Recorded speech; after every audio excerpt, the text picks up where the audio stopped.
Assalamualaikum warahmatullahi wabarakatuh. Halo anak-anak semua dimanapun kalian berada. Apa kabar? Semoga kalian senantiasa dalam keadaan sehat walafiat ya.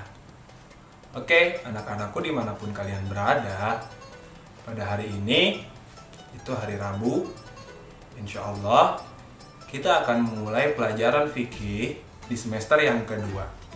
Dimana di semester yang kedua ini kita akan belajar bab yang keempat, yaitu tentang puasa. Oke, bagi kalian yang sudah memiliki bukunya atau sudah mempersiapkan bukunya, boleh kalian langsung buka bab yang keempat. Bapak tunggu. Oke, sudah? Oke, kalau sudah, sebelumnya mari sama-sama kita awali pelajaran pada pagi hari ini dengan membaca basmalah. Bismillahirrahmanirrahim. Nah, anak-anakku semua, Bapak yakin kalian semua pasti pernah melakukan ibadah puasa. Pernah kan? Pernah dong. Bapak mau tanya, siapa dari kalian yang pas puasa kemarin itu puasanya full 30 hari dan bukanya itu pada saat waktu maghrib? Oke, kalau misalkan kalian bisa melakukan itu pas tahun lalu, berarti kalian anak-anak yang super hebat. Kenapa?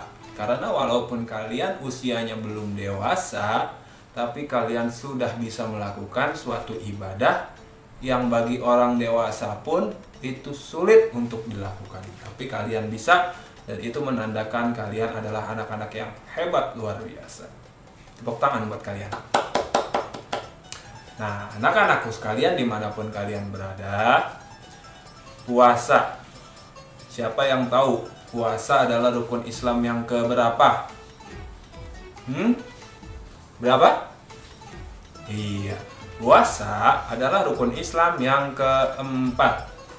Sebagaimana kita tahu, rukun Islam itu ada 5. 1.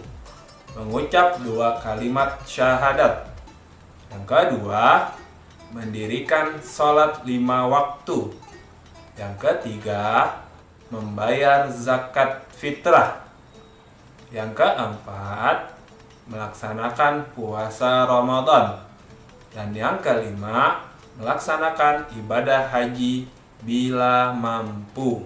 Itu adalah 5 rukun Islam yang wajib dikerjakan oleh setiap umat Islam, baik laki-laki maupun perempuan.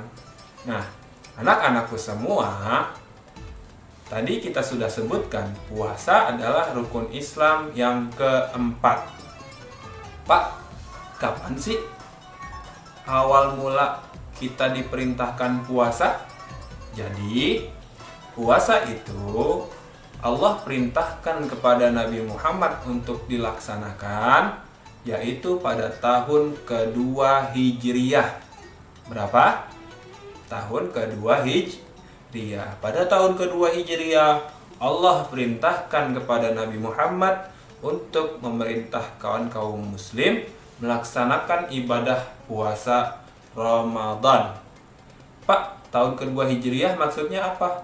Yaitu ketika Rasulullah hijrah dari kota Mekah ke kota Madinah.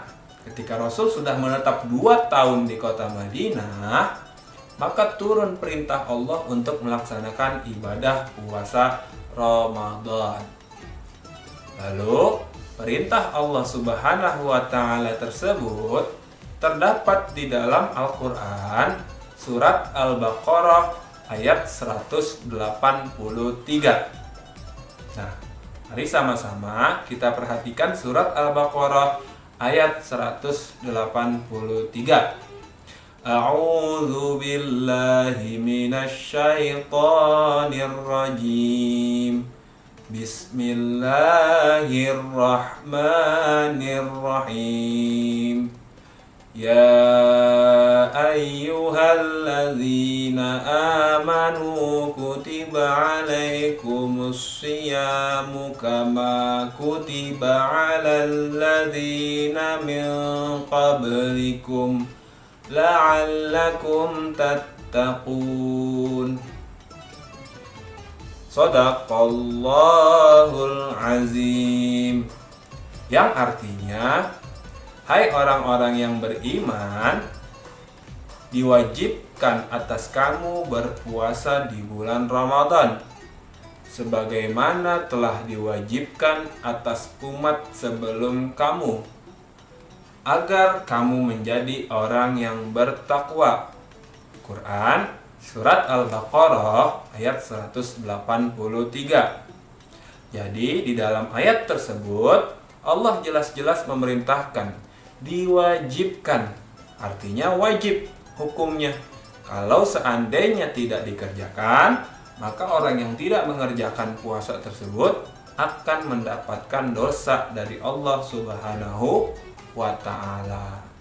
Jadi mulai sekarang dan seterusnya, ketika masuk bulan suci Ramadan, kita tidak boleh meninggalkan puasa Ramadan satu hari pun, kecuali ada uzur atau sesuatu yang dibolehkan oleh ajaran agama Islam untuk mereka meninggalkan puasa Ramadan, seperti orang yang sedang sakit, orang yang sedang berpergian, atau orang yang sudah tua renta dan tidak sanggup untuk melaksanakan ibadah puasa. Nah, selanjutnya kita akan membahas tentang pengertian puasa. Apa sih pengertian puasa? Nah, seperti biasa, di dalam fikih kita mengenal dua pengertian. Ada pengertian secara bahasa, ada pengertian secara istilah. Puasa secara bahasa artinya menahan. Apa? Menahan. Jadi puasa secara bahasa artinya adalah menahan. Sedangkan pengertian secara istilah, puasa adalah menahan diri kita dari makan dan minum dan hal-hal yang membatalkan puasa dari mulai terbit fajar atau subuh sampai tenggelam matahari atau waktu maghrib. Jadi secara istilah, puasa adalah kita menahan diri supaya nggak makan dan nggak minum. Tapi bukan hanya itu, ada lagi hal-hal yang membatalkan puasa juga harus kita hindari ketika kita berpuasa. Jadi yang membatalkan puasa bukan hanya makan dan minum. Selama ini kan kita taunya kalau makan batal, kalau minum batal. Tapi ada lagi kok yang lainnya yang bisa membatalkan puasa. Seperti apa? Seperti muntah yang disengaja, itu bisa membatalkan puasa. Atau wanita yang sudah dewasa, ketika dia berpuasa tiba-tiba dia masuk waktu haid, keluar darah haid. Nah, itu juga bisa membatalkan dirinya dari puasa Ramadannya. Itu pengertian puasa. Jadi secara bahasa artinya menahan, dan secara istilah artinya menahan diri dari hal-hal yang membatalkan puasa, mulai dari terbit fajar sampai tenggelam matahari, atau mulai dari waktu subuh sampai azan maghrib. Oke, paham? Paham dong? Nah, anak-anakku semua, Bapak rasa itu aja untuk materi kita pada pagi hari ini. Seperti biasa, ada 5 soal atau latihan yang harus kalian kerjakan. Siap? Oke, langsung dicatat di buku latihan kalian. Nomor 1. Puasa adalah rukun Islam yang keberapa? Titik-titik. Sudah? Nomor 2. Perintah melaksanakan puasa itu pertama kali pada tahun keberapa? Ya, tadi Bapak udah sebutin tuh, perintah puasa pertama kali pada tahun keberapa. Selanjutnya, nomor 3, perintah berpuasa terdapat di dalam Al-Quran surat titik-titik dan ayat titik-titik? Bisa. Nomor 4. Apa arti puasa secara bahasa? Sudah. Nomor 5. Apa arti puasa secara istilah? Sudah.